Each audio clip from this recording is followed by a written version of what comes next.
Bismillahirrahmanirrahim. Assalamualaikum warahmatullahi wabarakatuh. Baik, para profesor, senior, dan sejawat sekalian, saya diberi tugas oleh panitia untuk menyampaikan masalah hiperprolaktinemia, kapan dievaluasi dan kapan diterapi. Jadi, hiperprolaktinemia adalah peningkatan daripada kadar serum prolaktin, ya, yang disebabkan karena memang sintesisnya yang meningkat atau sekresinya yang meningkat, atau ada penurunan clearance dari liver ataupun daripada ginjal. Nah, ini adalah bagaimana regulasi dari prolaktin.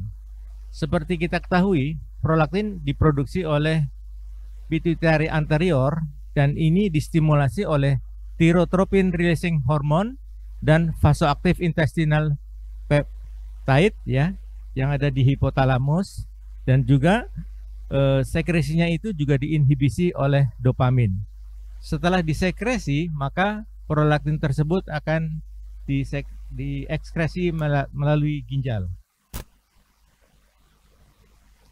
Nah, bagaimana epidemiologinya? Jadi prevalensinya pada wanita adalah 10 kali lebih tinggi daripada laki-laki, terutama pada yang umur antara 20 sampai 50 tahun.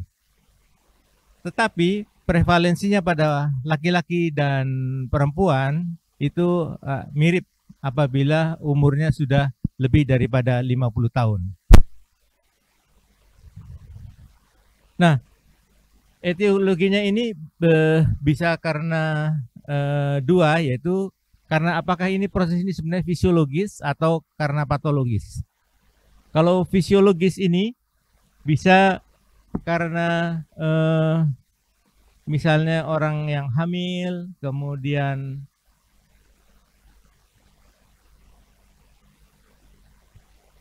Kemudian kalau yang karena patologis bisa karena adanya prolaktinoma atau adanya pitnet neuroendocrine tumor. Kemudian juga bisa karena penyakit sistemik, ya, bisa karena penyakit ginjal, kemudian bisa karena trauma di dada, juga kemudian karena epilepsi. Tapi juga bisa karena obat-obatan. Karena obat-obatan ini beberapa obat-obatan bisa menyebabkan peningkatan daripada prolaktin.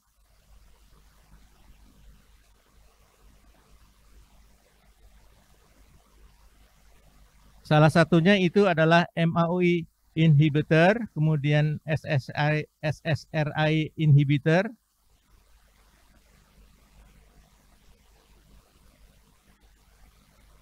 Kemudian prokinetik, yaitu bisa metoclopropamid, domperidon, citalopram, kemudian mosaprid. Kemudian yang antipsikotik itu ada thioridazin, sofepin, levomepromazin, risperidon, haloperidol, dan amisulprid. Kemudian juga obat-obat antihipertensi ternyata juga bisa menyebabkan prolaktinnya naik, yaitu verapamil, alfa-metildopa, reserpin, kemudian juga opiat yaitu morfin, metadon, dan juga ternyata H2 antagonis itu yang ranitidin dan simetidin. Jadi yang bisa meningkatkan prolaktin tadi bisa fisiologis maupun bisa patologis. Nah, bagaimana tentang sign dan simptomnya? Pada mammary gland, ya, bisa terjadi suatu galaktori, yaitu kurang lebih sampai bisa mencapai 50%, ya, pada yang hiperprolaktinemia. Kemudian 20% pada yang makroprolaktinemia. Kemudian juga bisa terjadi suatu ginekomasti. Nah, bagaimana gangguannya pada reproduksi? Pada reproduksi bisa terjadi oligomenoru ataupun amenoru, kemudian terjadi erectile dysfunction, kemudian terjadi infertility, kemudian decrease daripada libido ataupun delayed puberty.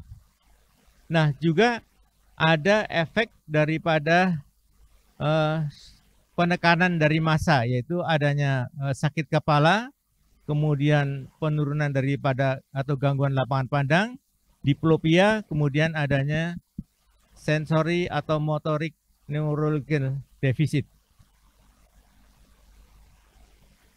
Nah, kalau kita lihat bagaimana kapan kita mengukur kadar prolaktin.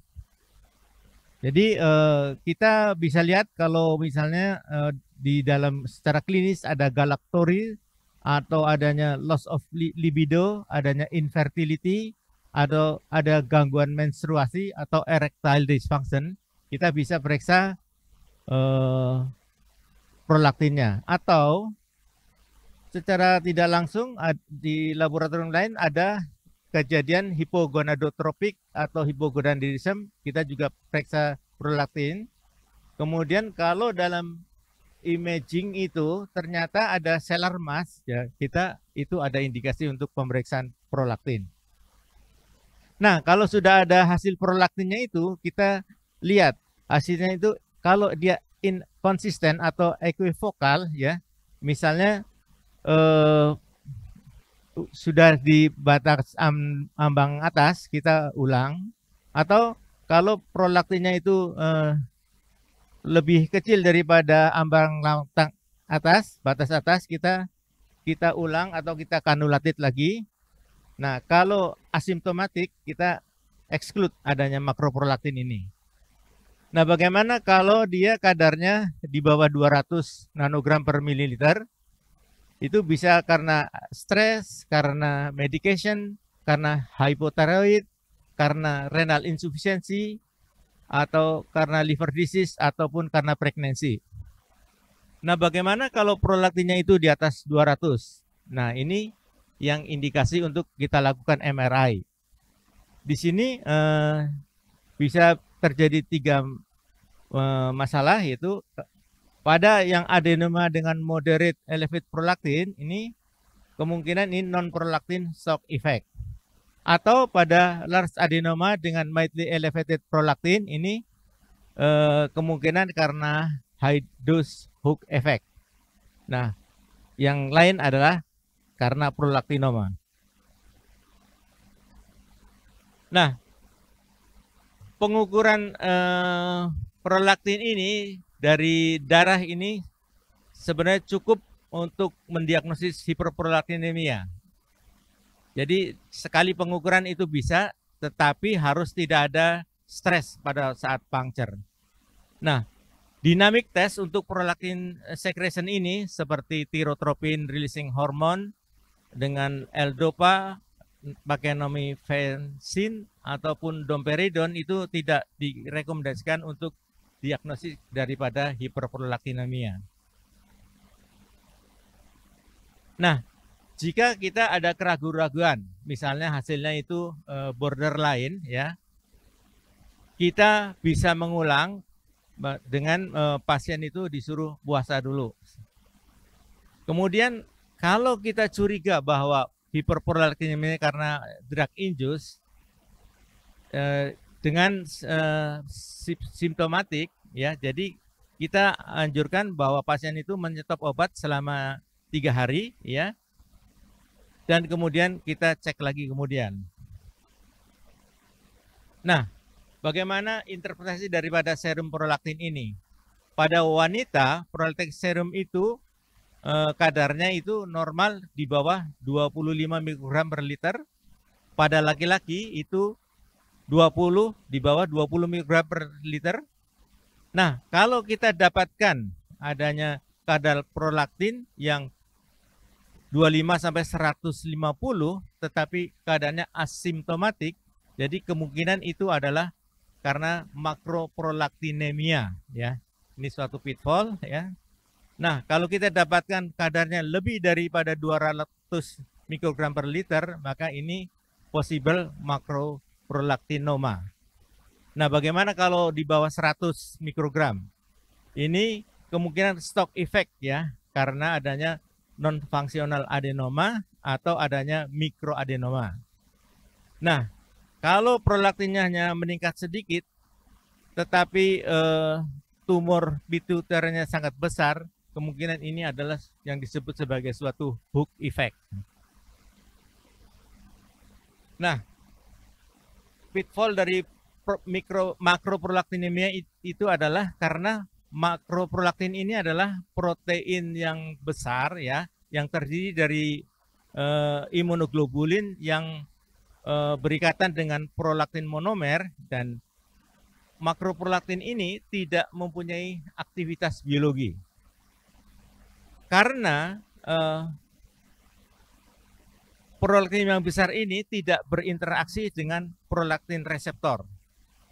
Kemudian banyak dari laboratorium itu tidak bisa membedakan apakah ini aktif prolaktin atau suatu makroprolaktin. Nah, tetapi sebenarnya makroprolaktin ini dapat secara spesifik dideteksi dengan polyethylene glycol precipitation ya, atau gel filtration ya. Dan keadaan makroprolaktinemia ini tidak membutuhkan terapi. Nah, kemudian mengenai hook effect ya. Jadi ada diskrepansi antara ukuran tumor dengan adanya kenaikan yang sedikit daripada prolaktin level.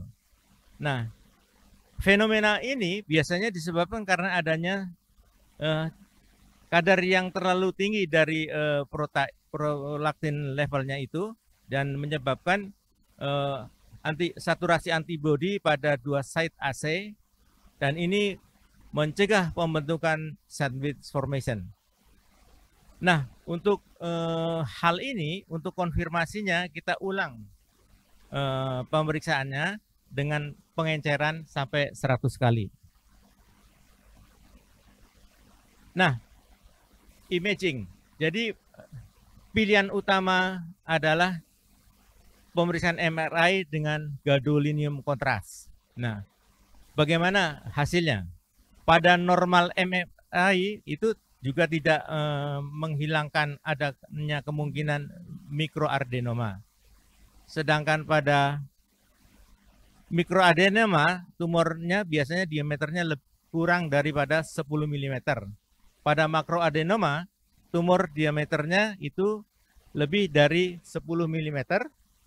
Dan giant prolaktinoma ini tumornya lebih daripada 40 mm. Nah, bagaimana yang malignan prolaktinoma ini? Dia akan berekstensi ya, non contiguous ke area sekitarnya dengan central nervous system. Kemudian adanya metastatic outside dari central nervous system. Nah, kalau kita mendapatkan adanya prolaktinoma dengan hipopituitari, maka kita harus melakukan screening ya. Jadi terutama kalau tumor diameternya itu lebih dari 10 mm, dan untuk men-screening hipopituitarisme ini kita periksa TSH dan free T4, morning cortisol, morning testosteron, LH dan FSH dan IGF-1. Nah, bagaimana manajemen daripada drug induced hyperprolactinemia? Kalau dia asimptomatik itu tidak membutuhkan terapi. Nah, kalau simptomatik ya, kita stop obatnya, kemudian kita substitusi dengan obat yang lain ya, dan yang tidak menyebabkan hiperprolaktinemia. Jika dalam penyetopan obat atau substitusi itu tidak mungkin, dopamin agonis itu dapat kita berikan, tetapi dopamin agonis ini kita kontraindikasikan pada yang pasien dengan riwayat psikosis. Nah, saya kira ini nanti akan disampaikan oleh Dr. Farid, karena kelihatannya ini nanti bagian Dr. Farid. Saya lanjut saja. Nah, bagaimana pemberian pengobatan untuk hiperprolaktinemia ini? Kita memakai dopamin agonis ya. Ini ada beberapa macam. Yang umumnya kita pakai adalah bromokritim, ya. Jadi ini inisial dosnya itu 1,25 sampai 2,5 mg per hari dan dapat dinaikkan kira-kira 2,5 mg setiap 2 sampai 7 hari, ya. Dengan kadar prolaktinnya mencapai maksimal 15. Kemudian side effect-nya ini ada nausea, ada dizziness, headaches, dan nasal congestion, konstipasi dan hipotensi. Kemudian yang lain adalah kita pakai cabergoline sebagai pilihan utama, ya. Ini efikasinya superior dan untuk menurunkan tumor size dan menormalkan kadar protein. Side effect-nya ada nausea, vomitus, headache, dizziness, anxiety, depression, psikosis. Dan juga bisa menyebabkan heart valve regurgitation. Nah, dosisnya kita mulai dengan 0,25 mg 2 kali sehari. Dan dosis ini kita bisa naikkan 0,25 mg setiap 4 minggu sampai 1 mg 2 kali seminggu. Saya kira ini kita lanjut. Ini nanti disampaikan oleh Dr. Farid. Ini juga nanti akan disampaikan oleh Dr. Farid. Ini juga akan disampaikan Dr. Farid. Nah, ada dopamin agonis resisten, yaitu kriterianya, yaitu simptom dari prolaktinemia tetap tidak terkontrol dengan bromokritin dosisnya 15 mg per hari untuk paling sedikit 3 bulan, atau cabergoline 2 sampai 3,5 mg per minggu. Kemudian kriteria yang lain adalah tumornya ukurannya tidak mengecil mencapai 50%, kemudian serum prolaktinnya tidak menurun lebih dari 50%, dan kemudian eugonat dan fertility tidak tercapai. Jadi hanya 20 sampai 50% pasien ini terjadi pada pasien yang dengan bromokritin dan 5 sampai 15% pada pasien dengan cabergoline. Jadi bila dikasih satu obat kemudian tidak respon, kita bisa ganti dengan dopamin agonis yang lain. Jadi sebagai kesimpulan, hiperprolaktinemia dapat fisiologis, ya, misalnya karena terutama pada pregnancy, atau patologis terutama yang terkait dengan obat dan tumor. Kemudian simptom dan daripada hiperprolaktinemia ini bisa meliputi galaktoru, ginekomastia, hipogonadal simptom, dan simptom dari intrakranial karena adanya mass effect. Kemudian diagnosis daripada hiperprolaktinemia dapat confirm dengan single serum prolaktin examination. Kemudian modalitas utama untuk prolaktinoma adalah MRI dengan gadolinium kontras. Kemudian terapi utama adalah dari prolaktin ini adalah kalau dia karena drug itu di stop obatnya dan kemudian atau substitusi dengan obat yang lain. Nah, terapi untuk adenoma ini terkait dengan ukuran dan risk faktornya, dan terapi ini meliputi dopamin agonis, hormon terapi, dan surgery. Demikian yang bisa saya sampaikan. Billahi taufiq wal hidayah. Wassalamualaikum warahmatullahi wabarakatuh.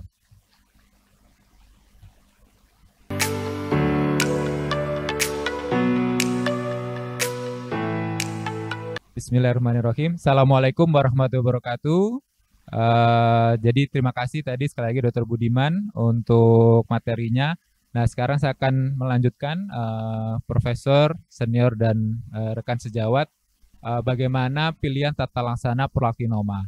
Kalau tadi Dr. Budiman lebih banyak membahas bagaimana membedakan hiperprolaktinemia dengan yang kita akan bahas ini, prolaktinoma.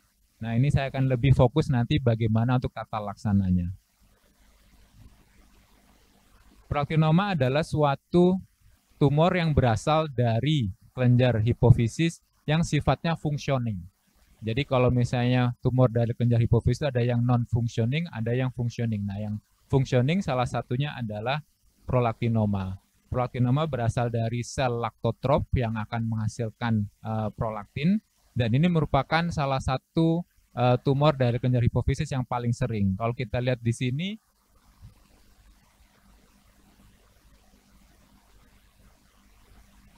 sini, lebih dari 40%, hampir 50% itu adalah prolaktinoma, kemudian sekitar 35% itu adalah non-functioning adenoma, kemudian berikutnya diikuti adalah growth hormone secreting adenoma, acetia secreting adenoma atau Cushing disease, dan yang paling sedikit adalah TSH-oma.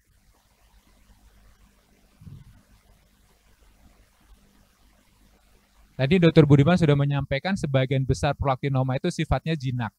Hanya kurang dari 1% yang sifatnya ganas dan agresif. Dan sifatnya biasanya relatif sporadik, tidak terkait dengan genetik yang dominan, tapi kalaupun misalnya ada faktor genetiknya, biasanya terkait dengan gen MEN1 dan juga AIP mutation. Kita tahu MEN1 dan gen AIP ini terkait sebagai tumor suppressor gen. Kalau misalnya dia mengalami mutasi, maka akan terjadi peningkatan resiko untuk terjadinya keganasan atau neoplasm. Nah, untuk dua gen ini yang paling sering kita temukan adalah neoplasm di pituitary. Salah satunya adalah prolaktinoma. Tadi Dr. Budiman juga sudah menyampaikan klasifikasi mikroprolaktinoma itu kurang dari 10 mm, makro lebih dari 10, giant lebih dari 4 cm. Nah, yang menarik adalah perbedaan prevalensi antara laki-laki dan perempuan. Untuk laki-laki itu sebenarnya relatif lebih sedikit dibandingkan perempuan, tetapi untuk kejadian makroprolaktinoma itu lebih banyak pada pasien-pasien yang laki-laki. Sedangkan pada perempuan itu 90%-nya mikroprolaktinoma atau ukuran kurang dari 10 mm. Tadi juga sudah disampaikan bagaimana mekanisme sekresi atau pengaturan dari sekresi prolaktin dari kelenjar hipofisis anterior, dan juga banyak dipengaruhi oleh berbagai hal di mana yang kita sebut atau yang Dr. Budiman tadi sebut TRH dan VIP ini, yaitu prolactin releasing factor, sedangkan kalau dopamin itu adalah prolactin inhibiting factor. Nah, dua faktor ini banyak dipengaruhi oleh berbagai kondisi tadi, antipsikotik, kemudian bahkan obat untuk saluran cerna, bahkan kondisi hipotiroid, kondisi hipoadrenal, itu juga bisa mempengaruhi baik PRF maupun PIF yang pada akhirnya bisa meningkatkan kadar prolaktin. Dan ini juga sama dengan kondisi kalau ada prolaktinoma, kemudian adanya estrogen yang berlebih, dan juga adanya renal clearance yang menurun. Semuanya bisa meningkatkan kadar prolaktin, tetapi kita harus hati-hati bahwa tidak semua hiperprolaktinemia itu adalah prolaktinoma. Ini yang harus rekan-rekan sejawat camkan, karena nanti dapat kadar prolaktin yang meningkat, misalnya dengan gejala klinis yang tadi sudah disampaikan oleh Dr. Budiman, kemudian diukur kadar prolaktin yang meningkat, langsung memikirkan prolaktinoma, padahal kemungkinan diagnosis yang lain juga ada, langsung melakukan MRI, ternyata MRI-nya normal, terus jadi bingung, atau baru mundur ke belakang. Nah, ini kan tidak cost efektif jadinya. Ini sedikit juga tadi Dr. Budiman sudah menyampaikan untuk endokrine efek dari prolaktinoma. Jadi kalau kadar prolaktin itu tinggi, maka dia akan mempengaruhi pulsatilitas dari GNRH yang ada di hipotalamus. Dengan hilangnya pulsatilitas dari GNRH yang ada di hipotalamus, itu akan menyebabkan sekresi dari FSH LH yang dari hipofisis akan terganggu, dan ini akan mengganggu aksis dari hipotalamus, hipofisis, dan gonad. Karena aksis itu terganggu, maka kondisi-kondisi terkait gangguan reproduksi dan seksual juga akan muncul, di mana pasiennya bisa pada perempuan oligo atau amenore, kemudian bisa infertilitas. Nah, kalau pada laki-laki bisa terjadi hipogonadisme, gangguan ereksi, dan juga libido yang menurun karena adanya penurunan dari kadar testosteron pada laki-laki maupun estradiol pada perempuan. Dan efek prolaktin sendiri tadi kepada struktur kelenjar mamai itu akan menyebabkan terjadinya ginekomasti pada laki-laki dan juga galaktore baik pada laki-laki maupun pada perempuan. Nah, ini untuk efek dari massa, itu tampilannya bisa macam-macam gangguan lapang pandangnya, tergantung massanya itu menekan di mana.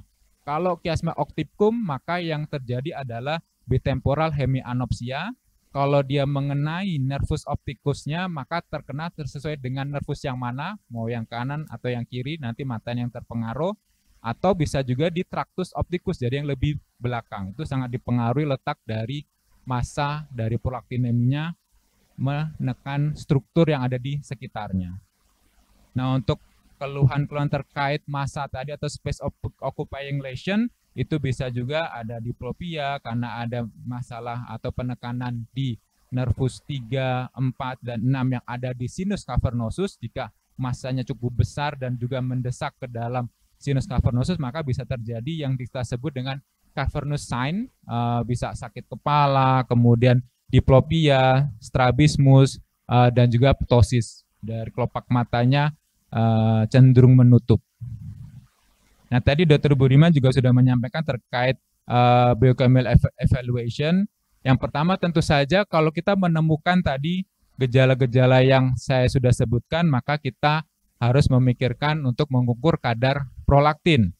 Atau kalau misalnya ditemukan adanya massa di hipofisis atau di selar, misalnya ditemukan dari hasil CT scan secara insidental, misalnya pasien dengan keluhan yang lain, misalnya stroke, ternyata dari CT scan ada massa di hipofisis, maka kita harus memikirkan adanya suatu kondisi prolaktinoma dan kita ukur kadar prolaktinnya.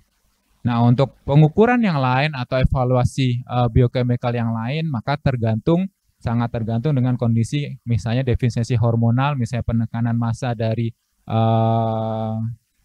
prolaktinnya tadi, prolaktinomanya tadi ke struktur-struktur kelenjar yang lain, kemudian bisa terjadi adanya pituitary apopleksi sehingga terjadi panhypopituitarism. Nah, tentu saja kita membutuhkan pemeriksaan biochemical yang lain. Misalnya tadi kadar dari FSH, LH, dan juga diperlukan testosteron dan estradiol. Juga kalau misalnya massanya besar, biasanya kita juga akan periksa kadar TSH dan free T4, atau juga kortisol dan ACTH, bahkan jika diperlukan IGF-1, dan pemeriksaan yang lain tergantung dari gejala dan tanda yang dialami oleh pasien. Ini saya tidak terlalu banyak membahas, tadi sudah disampaikan oleh Dr. Budiman, tetapi saya hanya ingin menekankan di sini bahwa tadi kalau kita mendapatkan kadar prolaktin yang tidak terlalu tinggi, maka tolong rekan-rekan sejawat harus memikirkan kemungkinan yang ada di kotak kanan ini maupun yang ada di kotak yang sebelah kiri. Nah, kalau misalnya memang prolaktinnya itu tinggi, lebih dari 200, maka penekanannya adalah apakah benar prolaktinoma atau tidak? Karena masih ada 3 kemungkinan.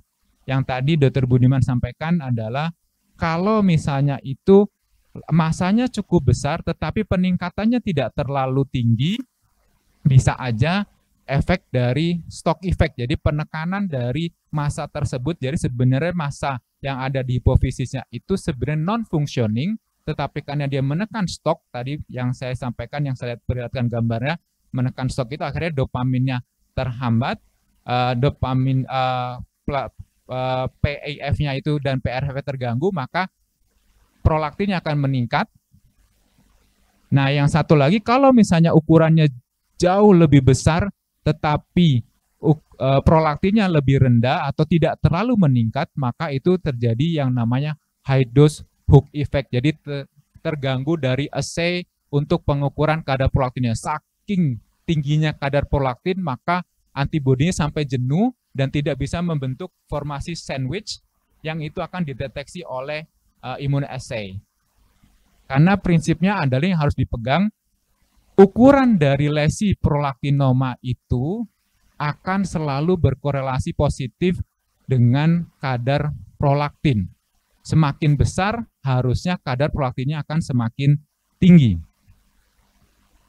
Nah, kalau kita sudah curiga kemungkinan suatu prolaktinoma, tadi Dr. Budiman sudah menyampaikan, maka kita memilih MRI. Kenapa lebih pilih MRI daripada CT scan? Karena MRI lebih bagus dalam menampilkan soft tissue. Kemudian lebih bagus dalam, kalau misalnya diberikan kontras, nah kontras enhancement-nya dari MRI pituitari ini lebih khas untuk menampilkan lesi-lesi adenoma hipofisis dibandingkan dengan CT scan. Dan tentu saja ini baru dikerjakan kalau kita sudah menyingkirkan penyebab-penyebab hiperprolaktinemia yang lain. Nah, ini sedikit review struktur dari pituitari dan sekelilingnya. Jadi ini kelenjar hipofisis, atasnya persis adalah chiasma opticum, kemudian atasnya adalah ventricle 3, kemudian di sini ada sinus cavernosus, yang di sekelilingnya ada arteri karotis dan juga ada beberapa nervus cranialis. Nah, kalau kita sudah melakukan MRI, maka kita akan bisa lihat beberapa staging terkait prolaktinoma, atau sebenarnya tidak hanya untuk prolaktinoma, ini juga untuk adenoma hipofisis yang lain. Bisa ada Hardy, bisa ada NOBS.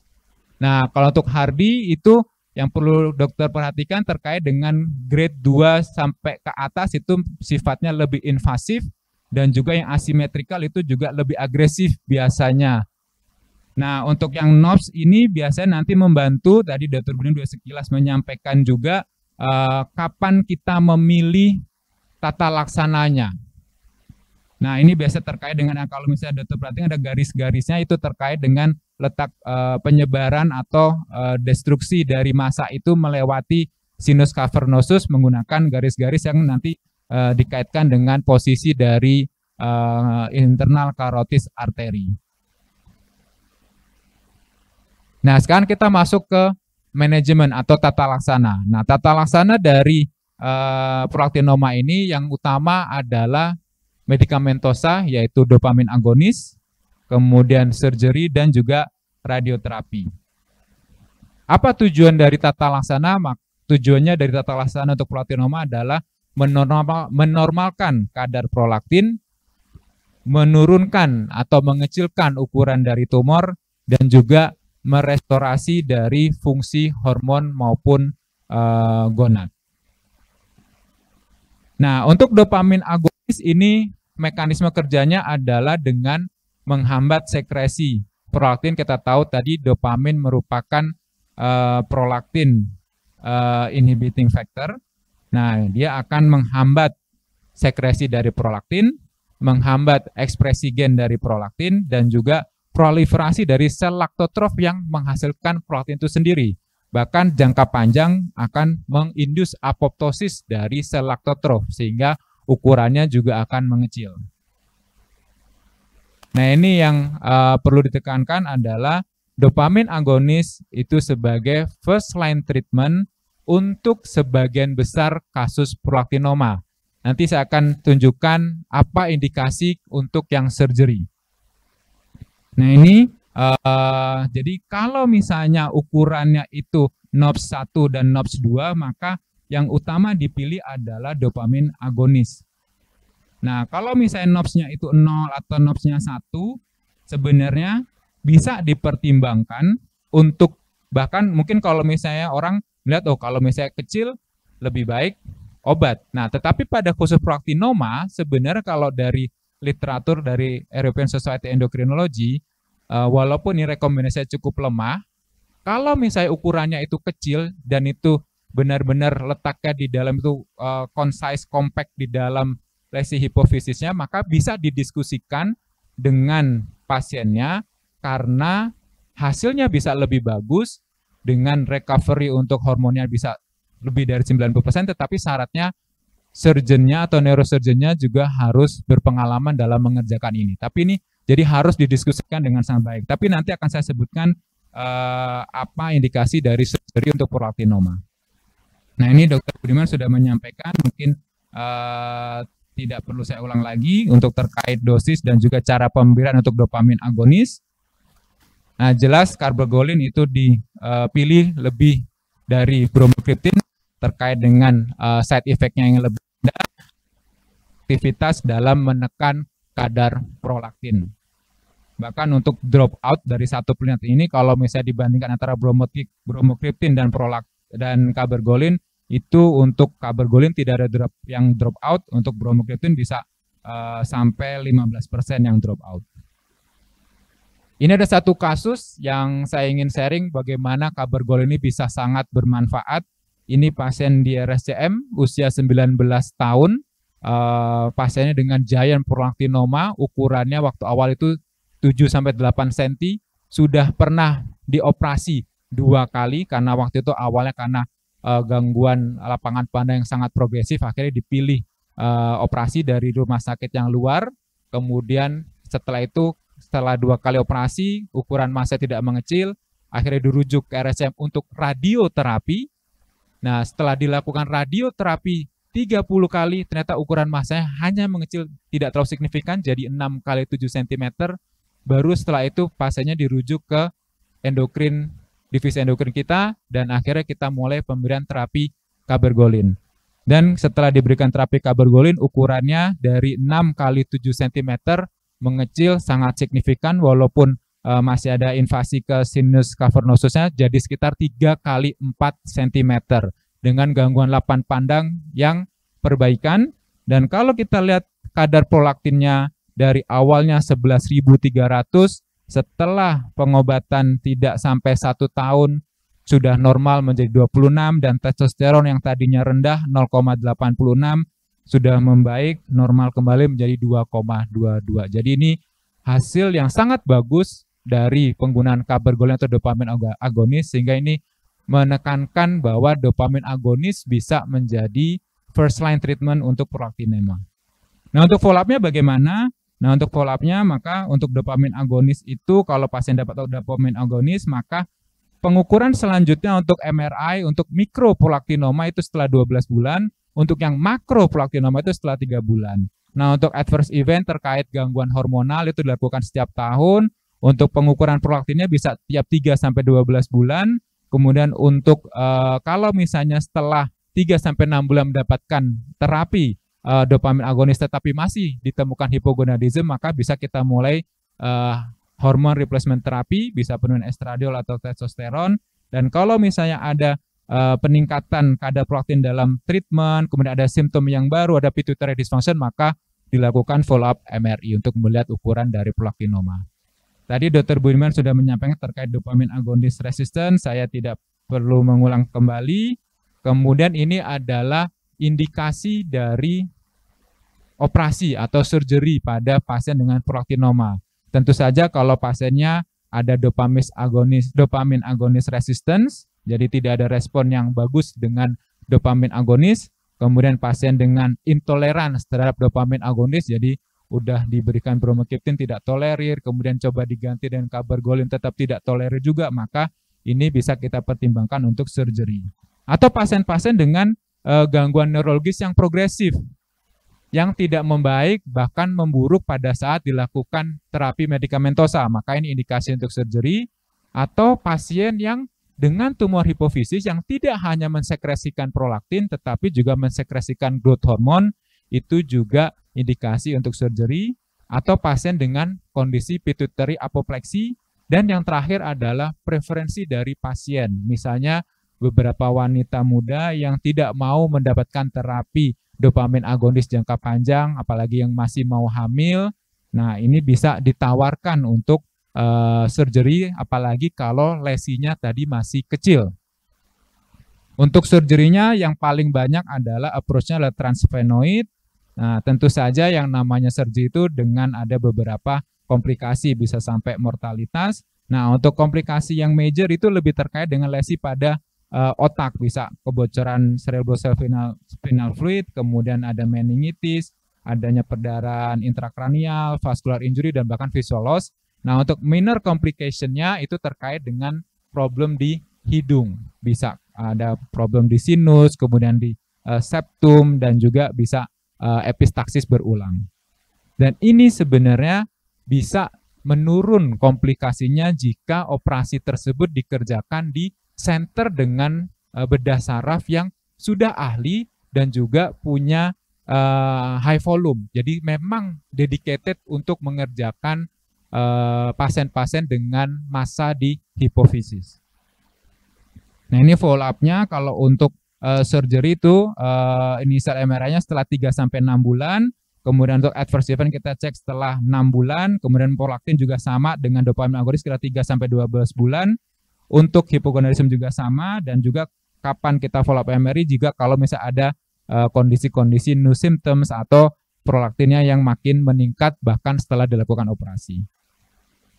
Ini kalau misalnya kita ada kegagalan dari terapi lini pertama. Jadi misalnya pasien inadequate remission, jadi pasiennya on dopamine agonis. Bisa kita ganti misalnya dari bromokriptin menjadi cabergoline karena efektivitasnya lebih bagus, atau bisa juga dinaikkan dosisnya. Kalau misalnya tidak berhasil juga bisa dialihkan ke surgery, atau sebaliknya kalau misalnya pasien dengan riwayat surgery tetapi belum remisi yang signifikan, maka bisa diberikan tambahan dopamin agonis. Nah, untuk radioterapi indikasinya apa? Tentu saja kalau misalnya ada resistensi atau intoleransi terhadap dopamin agonis, atau adanya unsuccessful atau incomplete surgical resection, atau ada kontraindikasi dilakukan operasi, dan pasien-pasien dengan recurrent tumors.